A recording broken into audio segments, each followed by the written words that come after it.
जब आप बोलते कम और सुनते ज़्यादा हो तब लोगों को ज़्यादा पसंद आने लगते हो। जिंदगी में पछताना छोड़ो, बल्कि कुछ ऐसा करो कि आपको छोड़ने वाला पछताए। समय और शब्द दोनों का उपयोग लापरवाही से मत करो। ये दोनों ना दोबारा आते हैं और ना दोबारा मौका देते हैं। ऐसे लोगों से संभल कर रहना जो आपके सामने आपके साथ हैं और आपके पीछे आपके खिलाफ हैं। किसी आदमी को अगर गायब करना है तो उसे पैसा उधार दे दो। लोग आपके अंदर आपको नहीं बल्कि खुद को देखते हैं, इसलिए अच्छा इंसान आपको अच्छा समझेगा और एक बुरा इंसान आप में बुरा ही देखेगा। जीवन में कई बातें समझाने से समझ में नहीं आती, उन्हें अनुभव करके ही पता चलता है। जिंदगी में अगर आगे बढ़ना है तो पीछे देखना छोड़ दो। जिंदगी सिर्फ एक है, अब आप देख लो इसे हंसकर जीना है या फिर रोकर जीना है। छोटी सी सोच वाला इंसान खुद भी आगे नहीं बढ़ता और साथ वालों को भी आगे नहीं बढ़ने देता। अपने मन को आप इस तरह से तैयार करो कि आप हर किसी की बात को अपने ऊपर लेना बंद कर दो। किसी को भरोसा देकर फिर उसका भरोसा तोड़ना सबसे बड़ा पाप होता है। सबसे ज़्यादा दुखी अपनों का परायापन करता है। जिंदगी ने समझदार बनाकर सिर्फ समझौते करना ही सिखाया है। ज़रूरत में वो ज़्यादा काम आते हैं जिनका हमें अंदाज़ा भी नहीं होता। एक बात हमेशा याद रखना, बातों से ज़्यादा आपका काम बोलता है। किसी का बहुत दिनों के बाद मैसेज आए तो रिप्लाई भी बहुत दिनों के बाद ही करना। दर्द से बाहर आने के लिए कुछ रिश्तों को मन में ब्लॉक करना पड़ता है। पहाड़ की ऊंचाई आपको कभी आगे बढ़ने से नहीं रोक सकती, बल्कि आपके जूतों में पड़े कंकड़ आपको आगे बढ़ने से रोकते हैं। निकाल फेंको उन कंकड़ों को। सिर्फ मरी हुई मछली पानी का बहाव चलाती है। जिस मछली में जान होती है वो अपना रास्ता खुद बनाती है।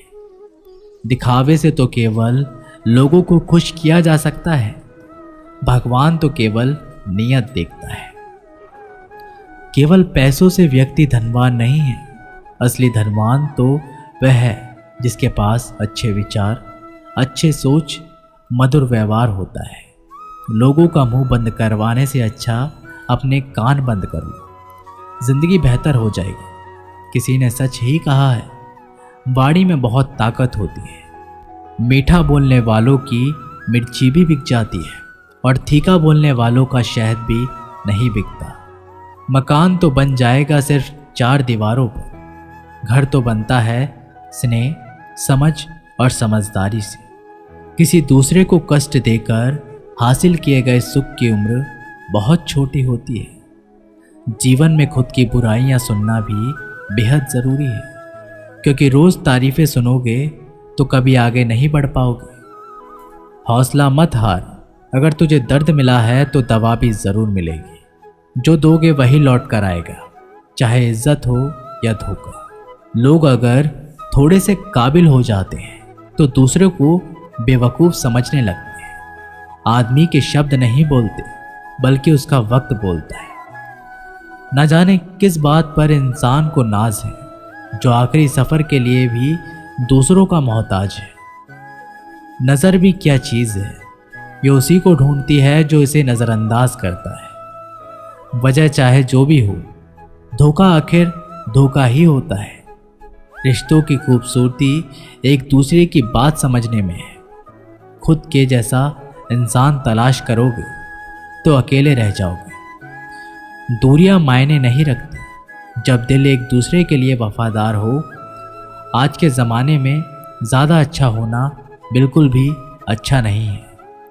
गिराने वाले अगर अपने हो तो समझने में बहुत वक्त लगता है। एक छोटे से गांव में एक आदमी रहता था।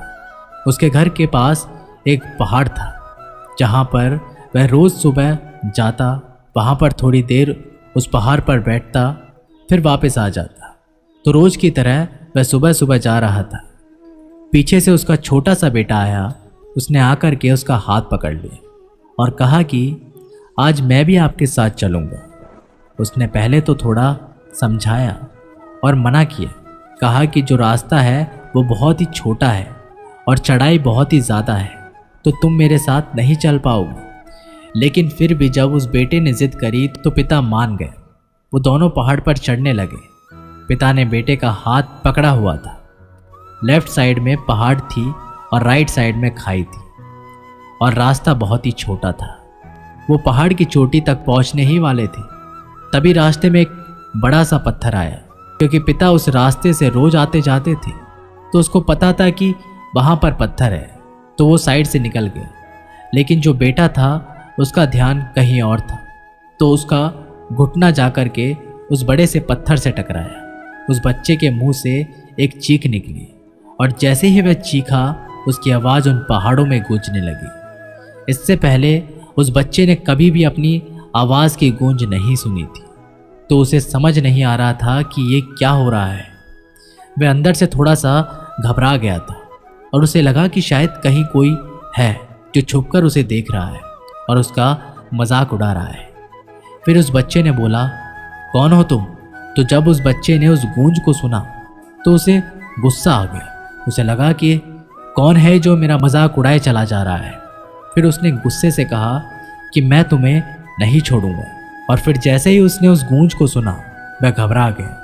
उसके पिता समझ गए थे कि क्या हो रहा है। उसने अपने पिता का हाथ कस के पकड़ लिया और उसने पूछा कि कौन है ये जो मुझे इतना तंग कर रहा है? कौन है ये जो मुझे इतना डरा रहा है? तो उसके पिता थोड़ा सा मुस्कुराए और उन्होंने खाई की तरफ देखा और जोर से बोला, मैं तुमसे बहुत प्यार करता हूँ। ये सुनकर वह बच्चा हैरान हो गया और उसे समझ में नहीं आया कि ये हो क्या रहा है, क्योंकि वही इंसान जो उसका मजाक उड़ा रहा है, उसको तंग कर रहा है, वो उसके पिता को बोल रहा है कि मैं तुमसे बहुत प्यार करता हूँ। तो उसके पिता ने अपने बेटे को देखा और वो समझ गए कि उसके मन में क्या चल रहा है। और फिर दोबारा उन्होंने बोला, तुम बहुत अच्छे हो। और ये सुनकर उसका बेटा थोड़ा सा मुस्कुराया और पूछा अपने पिता से कि ये क्या हो रहा है पिताजी। फिर उसके पिता ने अपने बेटे को समझाया, ये जो आवाज़ तुम सुन रहे हो ना, ये किसी और की नहीं है, ये तुम्हारी ही आवाज़ है जो कि पहाड़ों में गूंज रही है और तुम्हें अपनी ही आवाज़ सुनाई दे रही है। जैसे ही तुम बोलते हो ठीक वैसे ही तुम्हें सुनाई देती है। अगर तुम गुस्से से कुछ कहोगे तो पलट करके जो आवाज़ आएगी उसमें भी गुस्सा होगा, लेकिन अगर तुम कुछ अच्छा कहोगे तो वो आवाज़ भी अच्छी होगी। बिल्कुल इसी तरह से हमारी ज़िंदगी भी होती है। जैसा तुम अपने मन में इस ज़िंदगी के बारे में सोचते हो, ये ज़िंदगी तुम्हारे लिए बिल्कुल वैसी ही हो जाती है। अगर तुम मन ही मन अपने आप से ये बोलते रहोगे कि मेरी ज़िंदगी तो बहुत बुरी है, तो तुम्हारी ज़िंदगी सच में बुरी हो जाएगी। और अगर तुम अपनी ज़िंदगी से प्यार करोगे तो तुम्हारी ज़िंदगी भी तुमसे प्यार करेगी। ये बात उस बच्चे के दिमाग में घर कर गई और फिर वे दोनों उस पहाड़ की चोटी पर गए। लेकिन बच्चे के दिमाग में यही बात घूम रही थी और फिर वह बच्चा खिलखिला कर हंसा और उसने अपने दोनों हाथ खोले और अपनी पूरी ताकत से बोला, मैं तुमसे बहुत प्यार करता हूँ। दोस्तों, ये वीडियो यहीं पर समाप्त होती है। आशा करते हैं कि आप लोगों ने इस वीडियो से बहुत कुछ सीखा होगा।